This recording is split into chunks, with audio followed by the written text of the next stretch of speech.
হয়েছে কোথাও টাক মাথাটায় বড্ড ঠান্ডা লাগছে। এখন শীতকাল পড়েছে তো ওই হয় মাফলারটা বারবার আটকে আটকে যাচ্ছে, খুলতে সমস্যা হচ্ছে, অথবা প্রচণ্ড ঠান্ডা লাগছে, চুলটা গজানোর চেষ্টা হচ্ছে।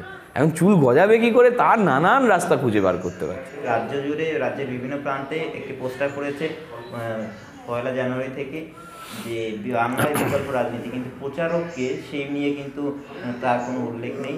এবং একই বিষয়টি পোস্ট করেছেন কংগ্রেস নেতা কৌস্তব বাগচি।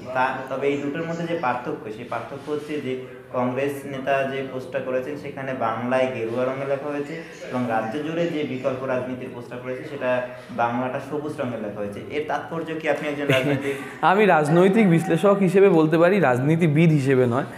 দেখুন, আমি তো রাষ্ট্রবিজ্ঞান পড়েছি। আমার মনে হয়েছে কোথাও টাক মাথাটায় বড্ড ঠান্ডা লাগছে। এখন শীতকাল পড়েছে তো ওই হয় মাফলারটা বারবার আটকে আটকে যাচ্ছে, খুলতে সমস্যা হচ্ছে, অথবা প্রচণ্ড ঠান্ডা লাগছে, চুলটা গজানোর চেষ্টা হচ্ছে। এখন চুল গজাবে কী করে তার নানান রাস্তা খুঁজে বার করতে পারছে। এর বাইরে কিচ্ছু নেই এখানে। আর দেখুন, ভূতের রাজনীতি নিয়ে কি বলবো বলুন তো? কে লিখলো, কেন লিখলো, কিছুই তো নেই। বিকল্প রাজনীতি লিখে দিল।